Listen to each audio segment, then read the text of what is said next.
2020 formulated to achieve Atmanirbharta for oil seeds such as mustard, groundnut, sesame, soya bean, and sunflower.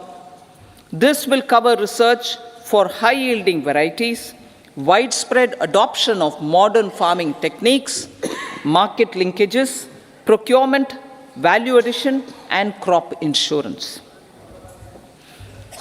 Dairy development. A comprehensive program for supporting dairy farmers will be formulated. Efforts are already on to control foot and mouth disease. India is the world's largest milk producer with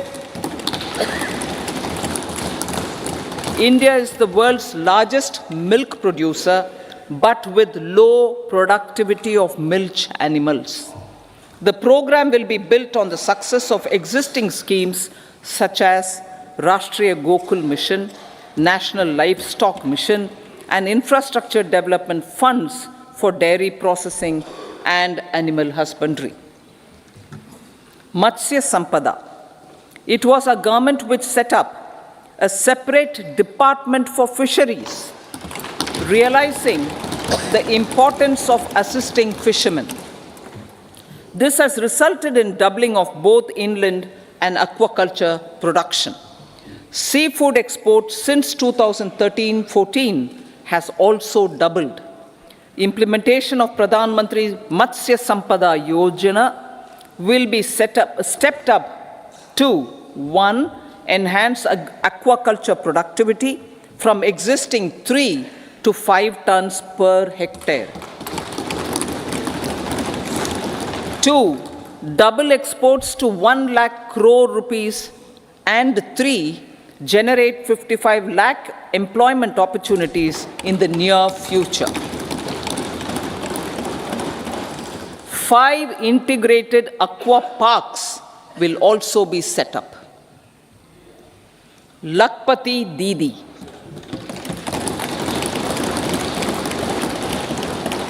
83 lakh SHGs.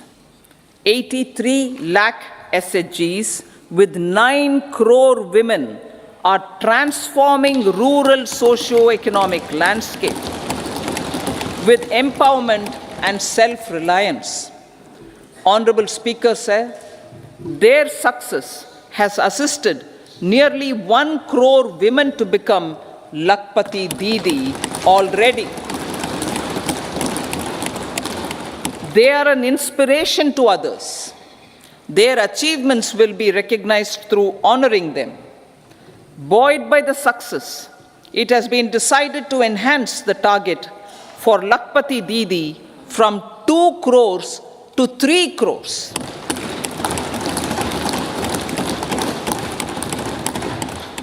Technological changes, new age technologies and data are changing the lives of people and businesses. They are also enabling new economic opportunities and facilitating provision of high quality services at affordable prices for all, including those at the bottom of the pyramid. Opportunities for India at the global level are expanding. India is showing solutions through innovation and entrepreneurship of its people. Research and innovation for catalyzing growth, employment, and development. Prime Minister Lal Bahadur Shastri gave the slogan of Jai Jawan, Jai Kisan. Prime Minister Atal Bihari Vajpayee ji, made that Jai Jawan, Jai Kisan, Jai Vigyan. Prime Minister Modi has furthered that to Jai Jawan, Jai Kisan, Jai Vigyan, and Jai Anusandhan, as innovation is the foundation of development. For our tech-savvy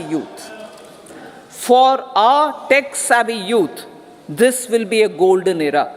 A corpus of 1 lakh crore rupees will be established with 50-year interest-free loan provided.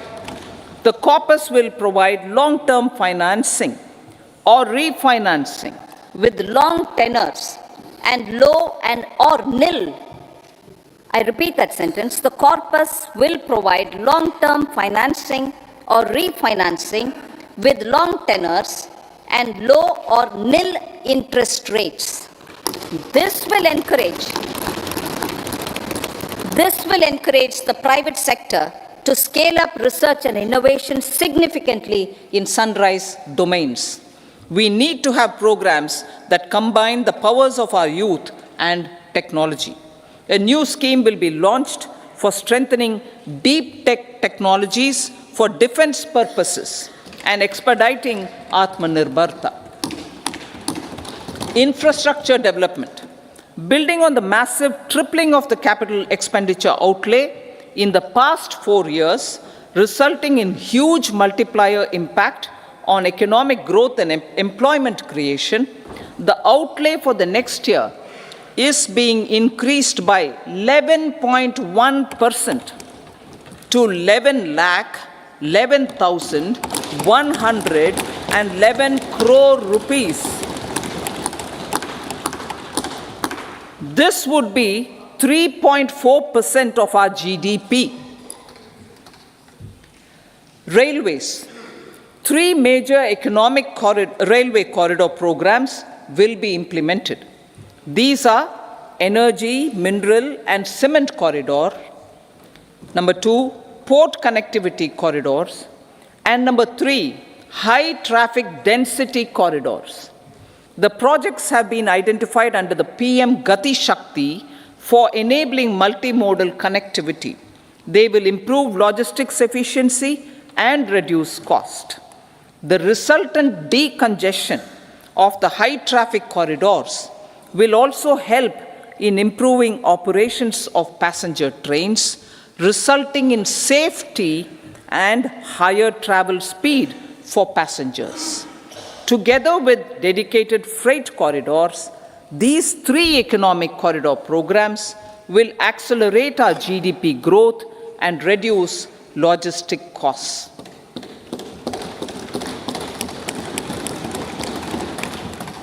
40,000 normal rail bogies will be converted to Vande Bharat standards to enhance safety, convenience, and comfort of passengers. Aviation sector. The aviation sector has been galvanized in the past 10 years. Number of airports have doubled to 149. Rollout of air connectivity to Tier 2 and Tier 3 cities under UDAN scheme has been widespread. 517 new routes are carrying 1.3 crore passengers. Indian carriers have proactively placed orders for over 1,000 new aircrafts. Expansion of existing airports and development of new airports will continue expeditiously. Metro and Namo Bharat. We have a fast expanding middle class and rapid urbanization is taking place. Metro rail and Namo Bharat can be the catalyst for the required urban transformation. Expansion of these systems will be supported in large cities, focusing on transit-oriented development. Green energy. Towards meeting our commitment for net zero by 2070, the following measures will be taken. Viability gap funding will be provided for harnessing offshore wind energy potential for initial capacity of 1 gigawatt. Coal gasification and liquefaction capacity of 100 metric tons will be set up by 2030. This will also help in reducing imports of natural gas, methanol, and ammonia. Phased mandatory blending of compressed biogas in compressed natural gas for transport and piped natural gas for domestic purposes will be mandated. Financial assistance will be provided for procurement of biomass aggregation machinery to support collection. Electric vehicle ecosystem. Our government will expand this and strengthen the e-vehicle ecosystem by supporting manufacturing and charging infrastructure. Greater adoption of e-buses for public transport networks will be encouraged through payment security mechanism. Biomanufacturing and biofoundry. For promoting green growth, a new scheme of biomanufacturing and biofoundry will be launched. This will provide environment-friendly alternatives such as biodegradable polymers, bioplastics, biopharmaceuticals, and bioagri-inputs. This scheme will also help in transforming today's consumptive manufacturing paradigm to the one based on regenerative principles. Blue Economy 2.0. For promoting climate resilient activities for Blue Economy 2.0, a scheme for restoration and adaptation measures and coastal aquaculture and mariculture with integrated and multi-sectoral approach will be launched. Comprehensive development of tourist centers. The success of organizing G20 meetings in 60 places presented diversity of India to global audience. Our economic strength has made the country an attractive destination for business and conference tourism. Our middle class also now aspires to travel and explore. Tourism, including spiritual tourism, has tremendous opportunities for local entrepreneurship. States will be encouraged to take up comprehensive development of iconic tourist centers, branding and marketing them at global scale. A framework for rating of the centers based on quality of facilities and services will be established. Long-term interest-free loans will be provided to states for financing such development on matching basis. To address the emerging fervor for domestic tourism, Honorable Speaker, sir, projects for port connectivity, tourism infrastructure, and amenities will be taken up on our islands, including Lakshadweep. This will help in generating employment also. Promoting investments. The FDI inflow during 2014 to 23 was $596 billion US, marking a golden era. That is twice the inflow during 2005 to 14. For encouraging sustained foreign investment, we are negotiating bilateral investment treaties with our foreign partners in the spirit of First Develop India. FDI is First Develop India. Reforms in the states for Vikasit Bharat. Many growth and development enabling reforms are needed in the states for realizing the vision of Vikasit Bharat. A provision of 75,000 crore rupees as 50-year interest-free loan is proposed this year to support those milestone-linked reforms by the state governments. Societal changes. The government will form a high-powered committee for an extensive consideration of the challenges arising from fast population growth and demographic changes. The committee will be mandated to make recommendations for addressing these challenges comprehensively in relation to the goal of Vikasit Bharat. Amrit Kal as Kartavya Kal.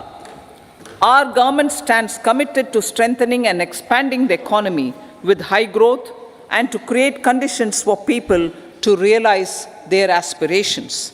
Honorable Prime Minister, in his Independence Day address to the nation in the 75th year of our Republic, said, and I quote, "We commit ourselves to national development with new inspirations, new consciousness, new resolutions as the country opens up immense possibilities and opportunities.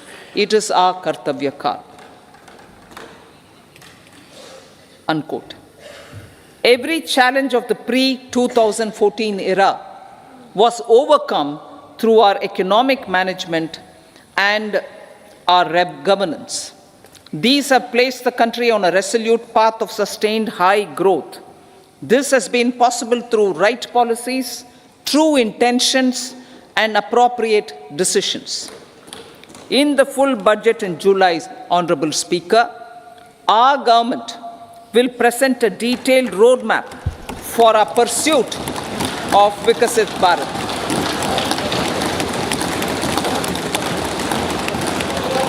Revised estimates of 2023-24. The revised estimate of the total receipts other than borrowings is 27.56 lakh crores of rupees, of which the tax receipts are 23.24 lakh crore rupees. The revised estimate of total expenditure is 44.90 lakh crore rupees.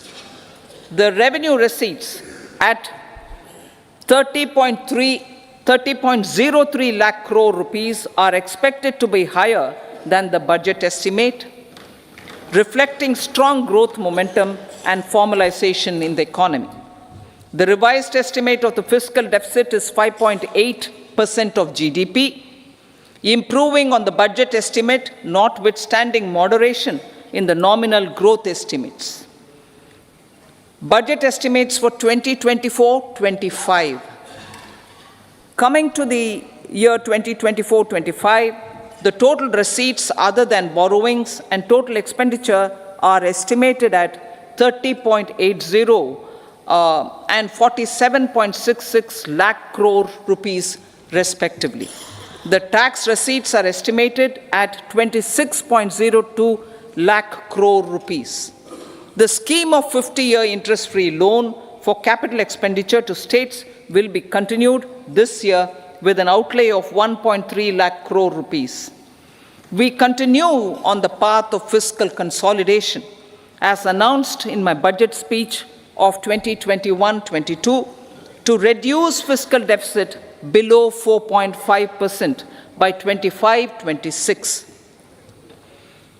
The fiscal deficit in 2024-25 is estimated to be 5.1% of GDP, adhering to that path. So the gross and net market borrowings through dated securities during 24-25 are estimated at 14.13 lakh crore rupees and 11.75 lakh crore respectively. Both will be less than that in 23-24. Now that the private investments are happening at scale, the lower borrowings by the central government will facilitate larger availability of credit for the private sector. Vote